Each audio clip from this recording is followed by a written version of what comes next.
நம்ம ராகி மாவை பயன்படுத்தி இனிப்பு பூரி எப்படி செய்கிறதுன்னு பார்க்க போகிறோம். இந்த இனிப்பு பூரி சாப்பிட்றதுக்கு ரொம்பவே அருமையான டேஸ்ட்டாக இருக்கும். ஸ்கூல் விட்டு வர பசங்களுக்கு இந்த மாதிரி ஒரு ஸ்நாக்ஸ் செஞ்சு கொடுங்க, ரொம்பவே ஆசையாக விரும்பி சாப்பிடுவாங்க.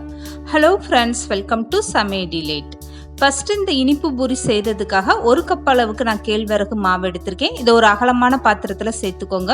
இதுக்கப்புறமா அரை கப் அளவுக்கு கோதுமை மாவு சேர்த்துக்கோங்க. இது கூடவே அரை ஸ்பூன் அளவுக்கு ஏலக்காய் தூள் சேர்த்துக்கோங்க, நல்லா வாசனையாக இருக்கும்.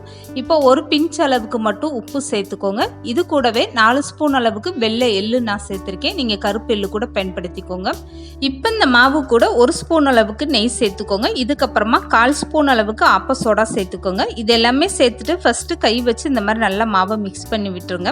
இந்த கேழ்வரகு மாவு கோதுமை மாவு எல்லாமே சேர்ந்து நல்லா மிக்ஸ் ஆகணும். இந்த மாதிரி மிக்ஸ் பண்ணி விட்டுட்டு இது அப்படியே மாவை ஓரமாக எடுத்து வச்சுருங்க. இதுக்கப்புறமா 1 கப் அளவுக்கு நான் உடைச்ச வெல்லம் எடுத்திருக்கேன். இதை ஒரு பாத்திரத்தில் சேர்த்துட்டு அரை கப் அளவுக்கு தண்ணி சேர்த்துக்கோங்க. இப்போ ஸ்டவ் ஆன் பண்ணிவிட்டு இந்த வெல்லம் நல்லா கரைஞ்சி வர வரைக்கும் அடுப்பில் வச்சுட்டு இந்த மாதிரி கலந்து கொடுங்க. வெல்லம் நல்லா கரைஞ்சி வந்தால் போதும், கம்பி பதம் எதுவுமே தேவையில்லை. எந்த கப்பில் நீங்கள் கேழ்வரகு மாவு அளந்து எடுக்கிறீங்களோ அதிலே 1 கப் அளவுக்கு உடைச்ச வெல்லம் எடுத்துக்கோங்க. இந்த இனிப்பு கரெக்டான இனிப்பாக இருக்கும். இப்போ இந்த வெள்ளைக்கரசலை வடிகட்டி எடுத்து வச்சுக்கோங்க. வடிகட்டி எடுத்த வெள்ளைக்கரசலை உடனே மாவில் சேர்த்துட்டு நல்லா மாவை கலந்து கொடுங்க.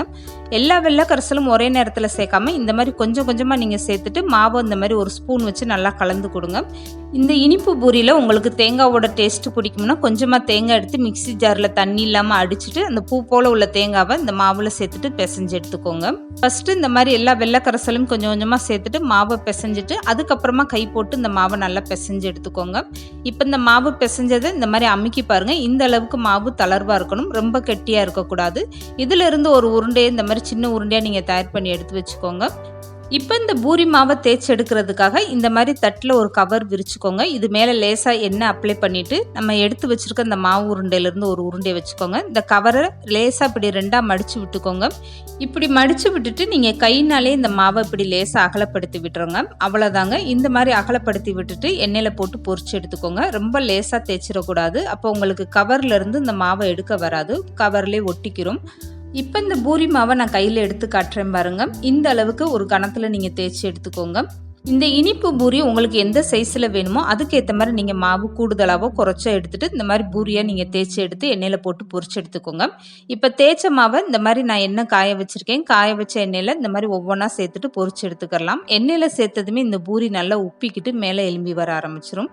இதுக்கப்புறம் ஸ்டவ்வை மீடியமாக வச்சுட்டு நீங்கள் 2 பக்கம் நல்லா திருப்பி விட்டு எடுத்துக்கோங்க. இந்த பூரி வேகிறதுக்கு அதிக டைம் எடுக்காது, அதனால ஸ்டவ்வை மீடியமாக வச்சுட்டு இந்த மாதிரி 2 பக்கம் திருப்பி விட்டு உடனே நீங்கள் எண்ணெயிலேருந்து வெளியில் எடுத்துருங்க. ராகி மாவுன்றனால இந்த பூரியோட கலர் உங்களுக்கு இந்த கலரில் தான் இருக்கும், அதனால நீங்கள் ரொம்ப நேரம் வேக விடாதீங்க. இந்த மாதிரி ஒரு கலர் வந்ததுமே நீங்கள் எண்ணெய் வடிச்சிட்டு வெளியில் எடுத்துருங்க. இந்த பூரி உங்களுக்கு 1 வாரம் வரைக்கும் நீங்கள் வெளியில் வச்சுருந்து சாப்பிட்லாங்க, கெட்டே போகாது. வீட்டில் இருக்கக்கூடிய ராகி மாவை பயன்படுத்தி ரொம்பவே சூப்பரான இனிப்பு பூரி தயார் பண்ணியாச்சு பாருங்கள். இந்த மாதிரி நீங்களும் இனிப்பு பூரி ட்ரை பண்ணி பாருங்கள், அருமையான டேஸ்ட்டாக இருக்கும். இந்த வீடியோ பிடிச்சிருந்தா லைக் பண்ணுங்கள், ஷேர் பண்ணுங்கள், மறக்காமல் சமையல் டிலைட் சேனலை சப்ஸ்கிரைப் பண்ணுங்கள்.